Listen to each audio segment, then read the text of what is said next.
Selamat datang di Rahasia Tak Terduga, tempat di mana cerita aneh, misterius, dan penuh pelajaran terungkap satu persatu. Bersiaplah karena tidak semua rahasia bisa dijelaskan. Di sebuah kecamatan kecil yang dikelilingi sawah dan perbukitan, berdirilah sebuah sekolah dasar tua bernama SD Negeri Sumberjati. Bangunannya sederhana, tembok bercat hijau pudar, atap genteng merah yang beberapa sisinya telah diganti seng, dan halaman berdebu yang berubah becek jika hujan turun semalaman. Di pagi hari, suara anak-anak mengucap salam, membaca doa, lalu menyanyikan lagu kebangsaan, mengisi udara dengan keceriaan yang entah bagaimana selalu terasa kontras dengan sesuatu yang bersemayam di sisi paling belakang sekolah itu. Di belakang sekolah, persis setelah lapangan voli yang garisnya memudar, berdiri sebuah pohon besar. Orang-orang menyebutnya pohon ringin, sejenis beringin dengan akar gantung yang menjuntai seperti tirai. Batangnya gemuk, kulit kayunya kasar, dan di beberapa bagian tertempel lumut hijau tua. Akar-akarnya merayap ke permukaan tanah, membelah tanah merah menjadi retakan-retakan kecil seperti urat yang menonjol. Di musim kemarau, akar itu tampak seperti tangan-tangan kurus yang meraba-raba mencari sesuatu. Di musim hujan, tanah di bawahnya becek, meninggalkan bau basah yang aneh, campuran antara tanah, daun busuk, dan sesuatu yang tak bisa dijelaskan. Sejak dulu, para guru meminta murid-murid jangan bermain terlalu dekat dengan pohon itu. Alasannya sederhana di atas kertas. Akar-akar menjalar bisa membuat anak tersandung dan banyak serangga bersarang di sana.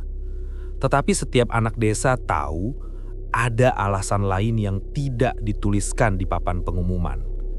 Pohon ringin itu angker.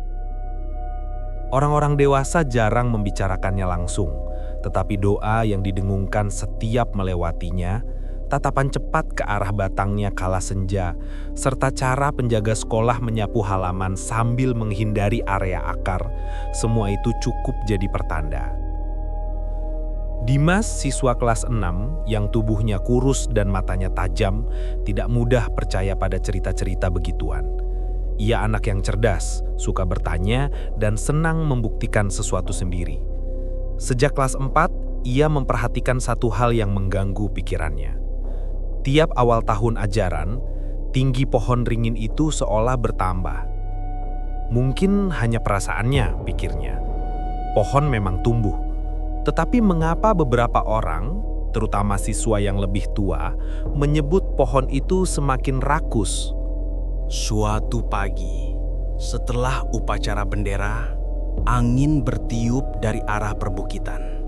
Akar-akar gantung beringin berayun pelan, menimbulkan suara gesek lembut yang terdengar seperti bisikan. Dimas berdiri di tepi lapangan menatap pohon itu. Bayangannya memanjang ke arah kelas, menutupi sebagian dinding hijau yang catnya mengelupas. Di antara akar-akar menggantung, ia melihat sesuatu seperti kain putih yang tersangkut. Ia menyipitkan mata, bukan kain, hanya plastik yang tersangkut ranting. Ia menghela napas lega, lalu tersenyum kecil pada dirinya sendiri. Hahaha, aku terlalu banyak mendengar cerita, gumamnya.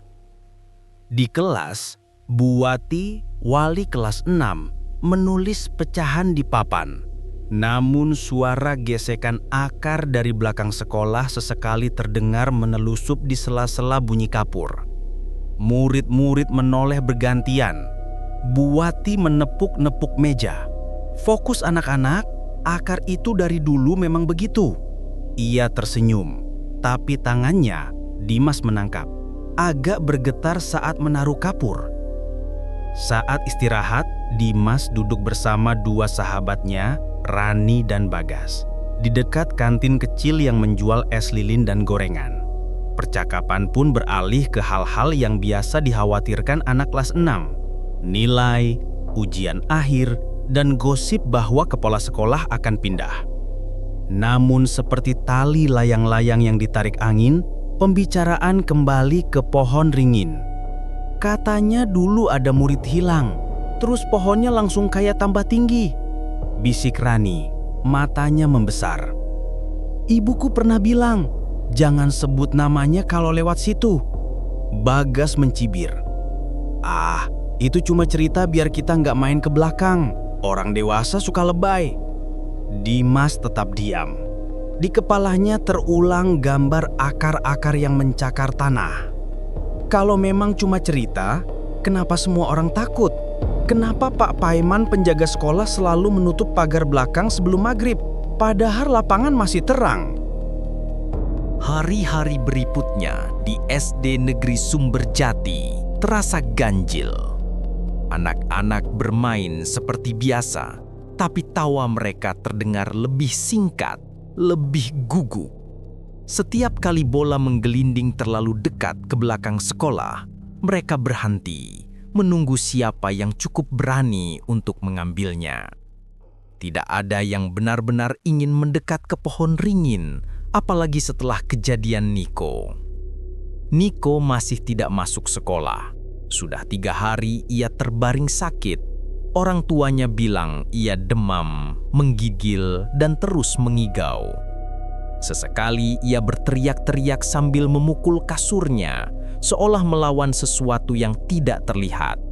Kata ibunya, setiap malam Niko memanggil nama yang asing. Sura, Sura. Tidak ada yang tahu apa artinya. Guru-guru mencoba menenangkan murid lain. Niko hanya sakit biasa, nanti sembuh, kata Bu Wati di kelas. Tapi wajah pucatnya tidak mendukung ucapannya. Dimas tahu ia berbohong, atau setidaknya menutupi sesuatu. Hari Jumat siang, bel pulang berbunyi. Langit mendung, tapi anak-anak tetap riang karena esok libur. Dimas, Rani, dan Bagas berjalan keluar bersama-sama. Mereka melewati lapangan voli yang basah oleh gerimis. Saat itu, mereka melihat sesuatu. Fajar, anak kelas 4 yang terkenal bandel, sedang berdiri di tepi lapangan dekat pagar belakang yang mengarah ke pohon ringin. Fajar ngapain? Bisik Rani. Dimas memperhatikan. Fajar seolah-olah sedang mendengar sesuatu. Kepalanya miring sedikit, matanya terpaku pada akar-akar besar yang menjulur keluar. Bahkan ia tersenyum samar, seakan ada seseorang yang mengajaknya bicara. Fajar, Bagas memanggil. Ngapain kamu di situ? Ayo pulang. Fajar tidak menjawab. Ia malah melangkah lebih dekat ke arah ringin. Saat Dimas dan teman-temannya mulai berlari mengejar, tiba-tiba kilat menyambar. Hujan turun deras dan pandangan mata mereka buram. Dalam hiruk-pikuk air yang jatuh, mereka melihat samar bayangan Fajar menghilang di balik akar-akar ringin. "Fajar!" teriak Dimas.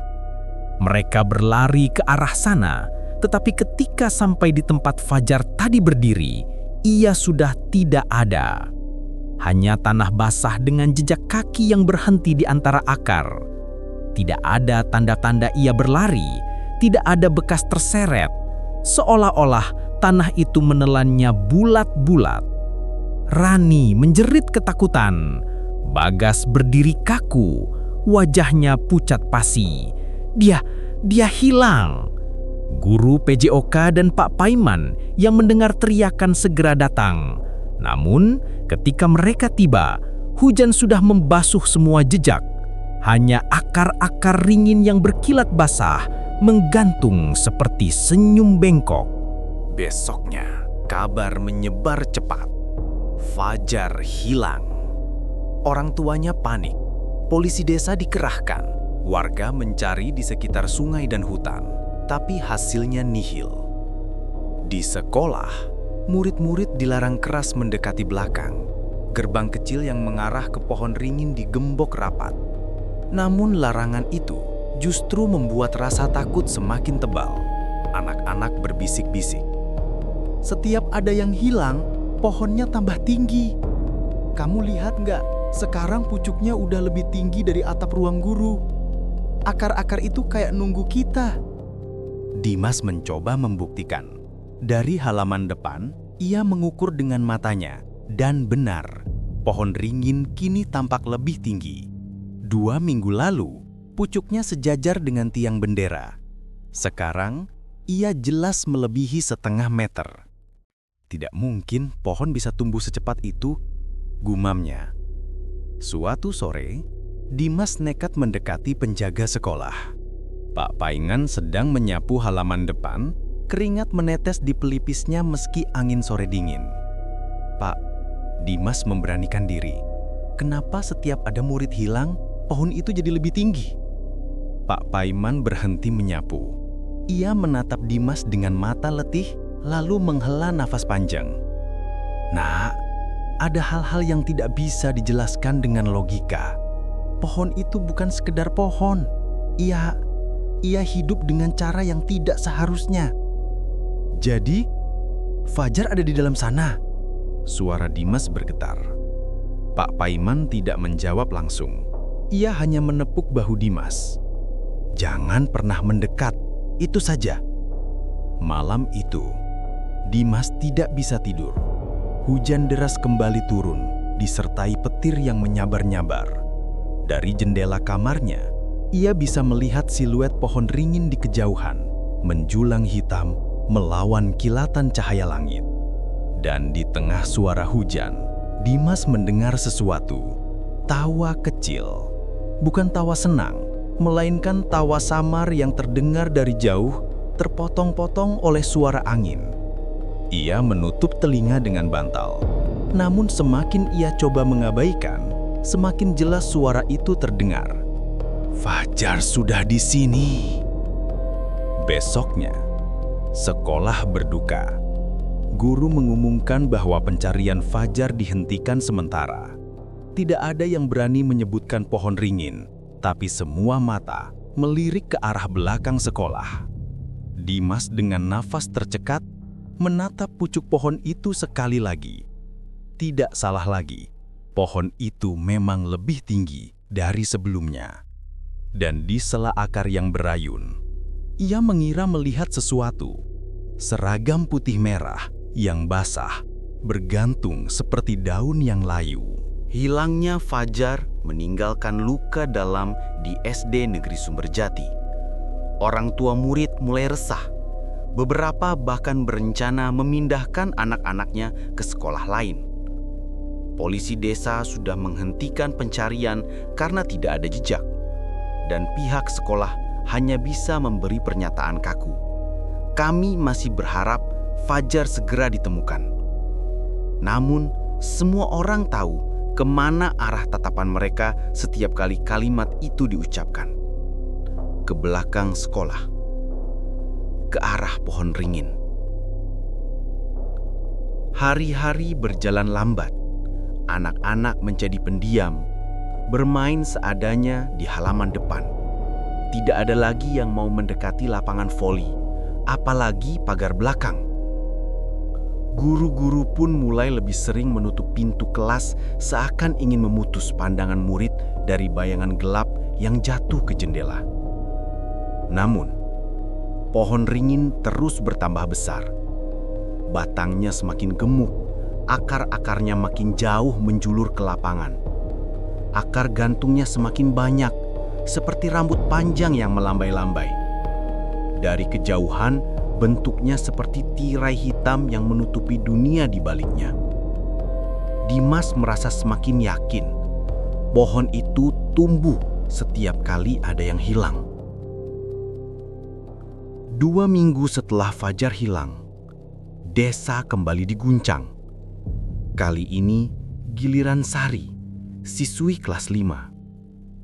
Hari itu ia tidak pulang dari sekolah. Teman-temannya bilang Sari terakhir terlihat di dekat sumur belakang sekolah, yang lokasinya tidak jauh dari pohon ringin. Tasnya ditemukan di tepi sumur, tetapi dirinya lenyap tanpa jejak. Malamnya warga kembali mencari. Obor dinyalakan, doa dibacakan, tapi hasilnya sama, kosong. Dan esok paginya, semua orang menatap pucuk pohon ringin yang kini sudah melampaui menara bendera dengan jelas. Seolah-olah ia baru saja meneguk sesuatu yang membuatnya makin kuat. Bisik-bisik semakin ramai. Dulu juga ada yang hilang waktu saya masih sekolah di sini, kata seorang pedagang gorengan di depan gerbang. Katanya tiap angkatan selalu ada yang hilang 1 atau 2. Kenapa sekolah ini tidak ditutup saja? Guru-guru mendengar tapi hanya bisa diam. Pak Surono semakin kurus. Bu Wati jarang tersenyum. Dan Pak Paiman, penjaga sekolah, terlihat sering duduk di depan musola sekolah sambil menggenggam tasbih, bibirnya bergetar tak henti. Suatu sore, Dimas nekat mengintip dari jendela kelas ke arah ringin. Angin berembus kencang membuat akar gantung berayun. Dan di sela-selanya ia melihat sesuatu. 2 wajah anak kecil. Wajah Fajar dan Sari, pucat, mata kosong, mulut terbuka seolah memanggil. Dimas menjerit dan jatuh dari kursinya. Teman-temannya menoleh, tapi ketika mereka ikut melihat, pohon tampak normal, hanya akar dan daun. Rani menepuk bahunya. "Dim, jangan lihat terlalu lama. Katanya bisa ikut ke bawah." Dimas menggigil. Ia yakin apa yang dilihatnya nyata. Malam itu, Dimas kembali mendengar ketukan. Tok, tok, tok dari arah kejauhan. Ia menutup kuping dengan bantal, tapi ketukan itu semakin dekat. Kemudian terdengar bisikan lirih.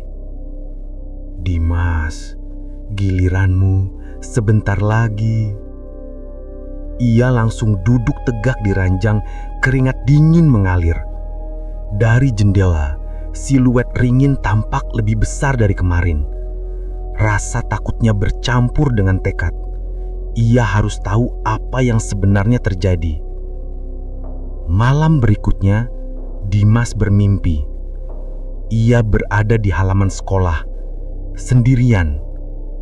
Pohon ringin menjulang di depannya, akar-akarnya terbuka seperti mulut raksasa.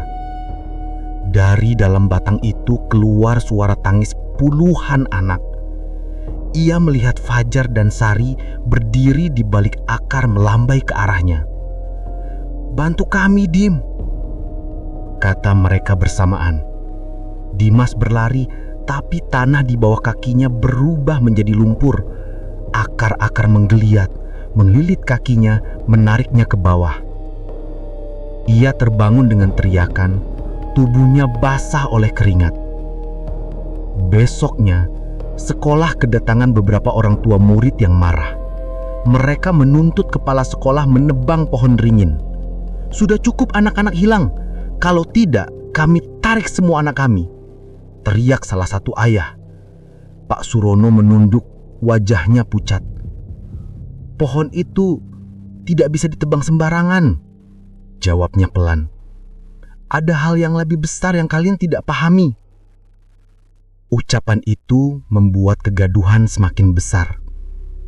Dimas menangkap tatapan Pak Paiman yang gelisah, seakan ia tahu kebenaran tapi memilih diam. Misteri hilangnya murid-murid tidak berhenti di situ. Setiap kali ada yang hilang, pohon ringin bertambah tinggi, akarnya semakin luas, dan ketakutan di sekolah semakin tebal. Bagi Dimas, satu hal sudah pasti. Pohon itu bukan sekedar pohon. Ia adalah sesuatu yang lapar, dan kelaparannya belum berhenti.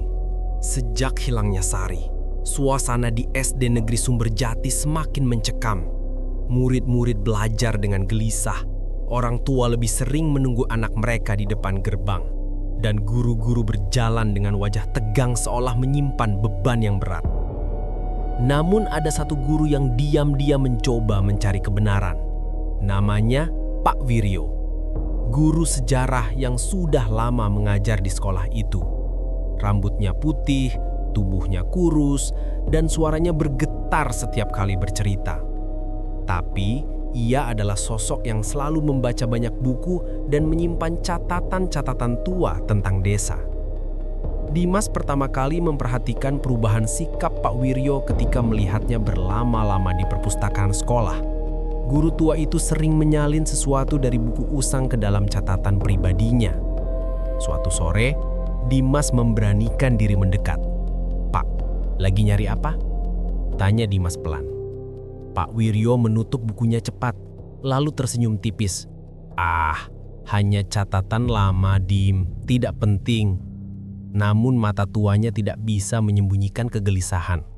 Dari celah buku, Dimas sempat membaca kata-kata yang membuat bulu kuduknya berdiri. Tumbal anak-anak, pohon penjaga, perjanjian. Beberapa hari kemudian, Dimas sengaja tinggal lebih lama di sekolah. Ia menunggu sampai perpustakaan sepi.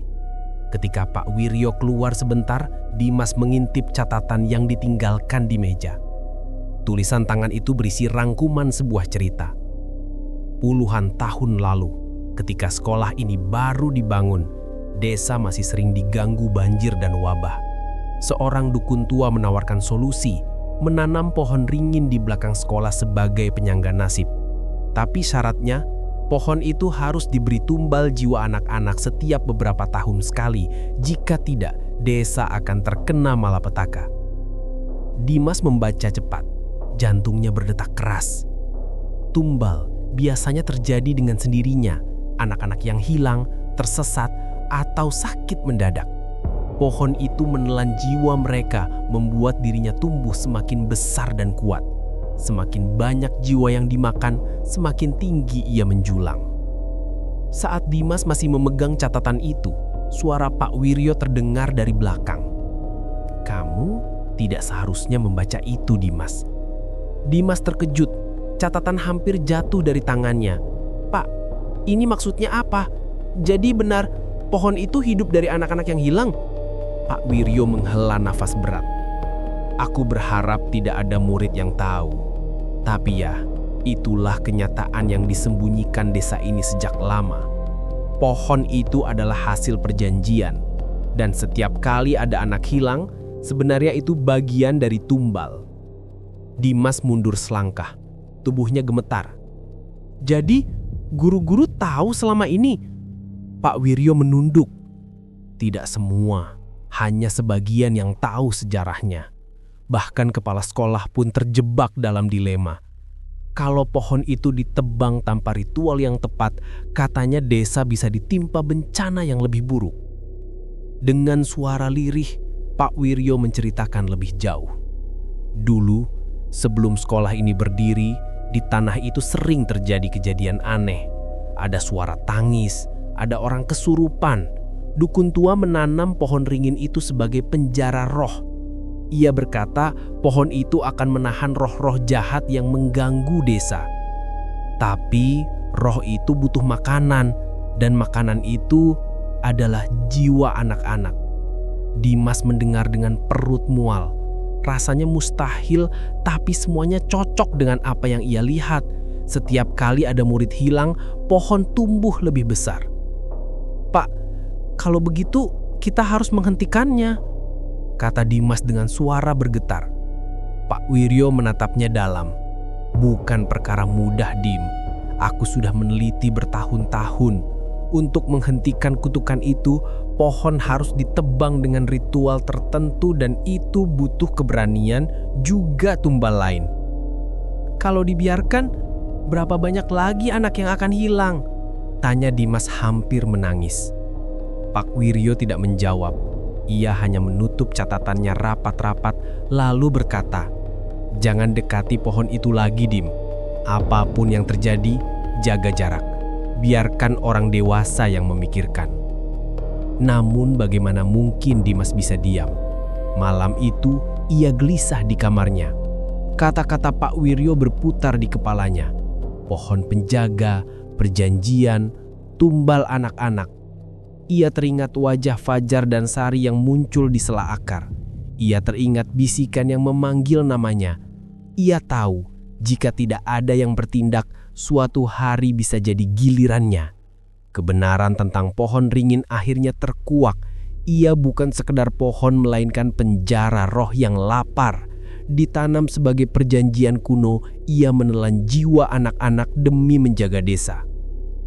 Kini Dimas menghadapi kenyataan pahit. Rahasia ini terlalu besar untuk dipikul seorang anak, tapi ia juga tidak bisa berpura-pura tidak tahu. Pohon itu akan terus menelan sampai seseorang menghentikannya. Sejak mendengar pengakuan Pak Wiryo, hidup Dimas tidak pernah sama lagi. Ia tidak bisa lagi memandang sekolahnya seperti dulu.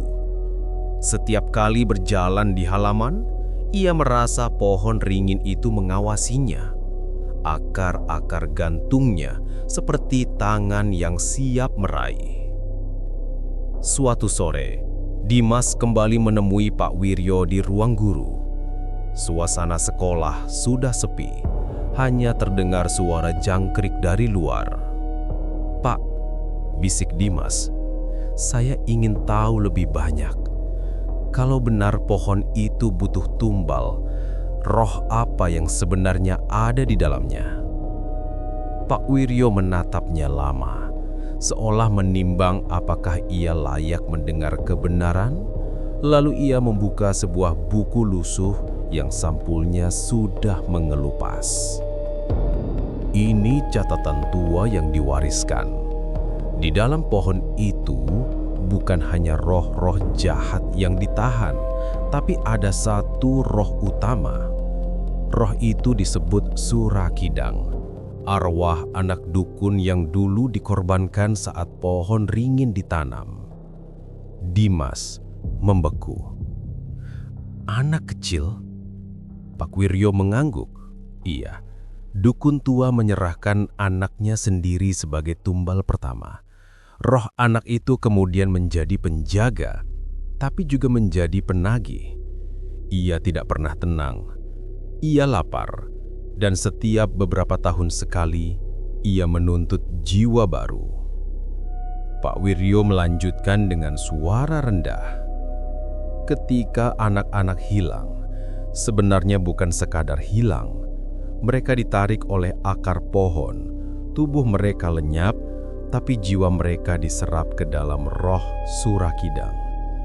Semakin banyak jiwa yang dimakan, semakin besar pohon itu tumbuh.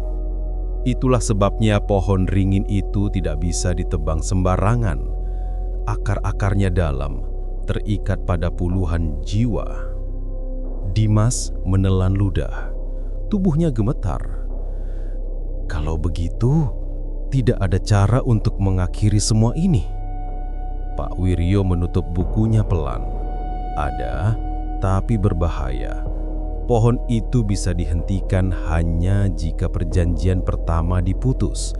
Itu berarti harus ada yang berani menggantikan tumbal. Jiwa baru untuk mengikat roh Surakidang, agar ia berhenti menagih jiwa anak-anak lain. Kata-kata itu menghantui Dimas berhari-hari. Ia tidak bisa menerima bahwa satu-satunya cara adalah dengan menyerahkan nyawa. Tapi setiap kali ia menatap pohon ringin, ia merasakan desakan yang semakin kuat. Akar-akar pohon makin merambat ke lapangan. Murid-murid semakin ketakutan. Dan dalam mimpinya, Fajar dan Sari kembali muncul. Kali ini mereka berkata serempak, kalau tidak dihentikan, semua akan habis. Suatu malam, Dimas terbangun karena mendengar suara langkah kecil di kamarnya. Ia menoleh, tidak ada siapa-siapa. Namun jendela terbuka, angin berhembus dingin, dan di lantai dekat ranjang ada jejak kaki basah kecil seperti milik anak. Ia mengikuti jejak itu sampai ke pintu. Dari luar jendela, ia melihat sesuatu yang membuat darahnya membeku. Bayangan pohon ringin tampak lebih tinggi dari menara musola desa. Dan di sela akar gantung, ia melihat wajah samar anak kecil dengan mata merah. Bibirnya bergerak, membisikkan, "Giliranmu sebentar lagi." Keesokan paginya, Dimas memberanikan diri bertanya pada Pak Paiman, "Pak, benar nggak kalau pohon itu punya roh anak kecil?" Pak Paiman terdiam lama, lalu menghela nafas berat. "Aku sudah jaga sekolah ini 30 tahun, Dim. Setiap kali ada anak hilang, aku selalu dengar suara tangis dari arah pohon. Malam-malam kalau aku lewat sana, aku bisa dengar anak-anak memanggil nama orang tuanya. Itu bukan pohon biasa, itu penjara jiwa." Dimas menggigil. "Jadi kita hanya menunggu sampai ada yang hilang lagi?" Pak Paiman menatapnya dengan mata sayu. "Itulah yang paling menakutkan. Pohon itu tidak pernah kenyang." Nah, rahasia pohon ringin benar-benar terbuka. Ia adalah tempat roh Surakidang bersemayam, roh anak yang dikorbankan oleh ayahnya sendiri. Pohon itu terus tumbuh, menelan jiwa anak-anak sebagai tumbal untuk menjaga perjanjian lama. Namun Dimas tahu satu hal, semakin lama dibiarkan, semakin banyak korban. Dan pada akhirnya, mungkin tidak ada seorang pun yang selamat dari kelaparannya. Setelah mendengar cerita tentang roh Surakidang, Dimas merasa beban itu terlalu berat untuk dipikul sendirian. Ia akhirnya menceritakan semuanya kepada Rani dan Bagas. Mereka bertiga sepakat, jika orang dewasa hanya diam, mereka harus mencari cara. Namun malam itu sebuah rapat mendadak digelar di balai desa. Orang tua murid, guru, dan tokoh masyarakat berkumpul. Suasana panas, semua menuntut hal yang sama. Pohon ringin harus ditebang. Pak Surono, kepala sekolah, tampak gelisah. "Kalau kita tebang tanpa ritual, desa bisa celaka," katanya. Namun seorang lelaki paruh baya, mantan murid sekolah itu, berdiri dengan lantang. "Celaka apa lagi yang lebih parah? Anak-anak kita hilang satu persatu. Mau tunggu sampai habis?" Akhirnya diputuskan, esok malam pohon ringin akan ditebang. Malam itu puluhan warga berkumpul dengan parang, gergaji, dan kapak. Obor dinyalakan, doa-doa dibacakan. Udara tegang, seperti medan perang. Pak Paiman membawa kendi berisi air doa, menaburkannya di sekitar pohon. Akar-akar gantung berayun kencang seakan melawan angin meski malam itu udara tenang. "Cepat, potong!" teriak seseorang. Kapak pertama menghantam batang ringin. Suaranya bukan sekedar kayu retak, seperti jeritan anak kecil yang menggema dari dalam batang. Beberapa orang langsung menutup telinga. Kapak kedua, ketiga, gergaji mulai menggerus. Dari retakan batang keluar cairan hitam pekat, berbau anyir seperti darah basi. Orang-orang semakin panik tapi tetap melanjutkan. Tiba-tiba, tanah bergetar. Akar-akar pohon mencambuk seperti ular raksasa, menghantam tanah dan menumbangkan beberapa obor. Jeritan terdengar dari segala arah. Dimas melihat jelas di sela akar. Wajah Fajar, Sari, dan anak-anak lain muncul. Mata mereka kosong, mulut terbuka menjerit. "Lepaskan kami!" Suara itu bergema. Pak Wiryo maju, meski tubuhnya gemetar. Ia berteriak, membaca doa dengan suara serak. "Ya Allah, bebaskan jiwa-jiwa anak ini." Kapak terakhir menghantam, dan pohon itu akhirnya tumbang dengan suara menggelegar. Malam hening sejenak. Pohon ringin yang besar kini rebah, akar-akar tercabut dari tanah. Orang-orang terengah-engah, sebagian menangis lega. Namun dari batang yang patah, terdengar suara tangis panjang, seperti puluhan anak-anak menangis bersamaan, lalu hilang. Pagi harinya, warga membersihkan sisa pohon. Halaman belakang sekolah tampak kosong untuk pertama kalinya dalam puluhan tahun. Anak-anak bisa bermain lagi tanpa bayangan hitam yang menutupi mereka. Semua orang berharap kutukan itu sudah berakhir. Beberapa minggu kemudian, suasana sekolah tampak normal kembali. Dimas, Rani, dan Bagas mulai bisa tertawa lagi. Guru-guru lebih tenang. Warga yakin pohon itu sudah musnah bersama rahasia kelamnya. Namun Dimas masih sering terjaga malam. Dari kejauhan, ia mendengar suara samar di telinganya. Tawa kecil. Kadang ia mendengar ketukan 3 kali di pintu kamarnya. Tok, tok, tok. Dan suatu malam, saat ia menatap ke halaman belakang sekolah yang kini kosong, ia melihat tanah di bekas akar pohon itu bergerak pelan, seperti ada sesuatu yang masih bernafas di bawahnya. Cerita pohon ringgin di belakang sekolah memberi pelajaran. Tidak semua perjanjian kuno bisa ditebus dengan mudah. Kadang sesuatu yang dianggap melindungi justru menagih korban lebih banyak. Jangan pernah meremehkan benda atau tempat yang diwariskan tanpa penjelasan. Karena bisa jadi di balik teduhnya tersimpan haus yang tak pernah terpuaskan. SD Negeri Sumberjati tetap berdiri, anak-anak tetap belajar. Tapi mereka tahu, di tanah tempat akar ringgin dulu tumbuh, masih ada rahasia yang tidak bisa dijelaskan. Dan ketika malam tiba, beberapa orang bersumpah masih mendengar suara itu. Tawa anak kecil dari dalam tanah. Itulah kisah hari ini dari rahasia tak terduga. Ingat, di balik setiap cerita selalu ada pelajaran tersembunyi. Sampai jumpa di kisah berikutnya.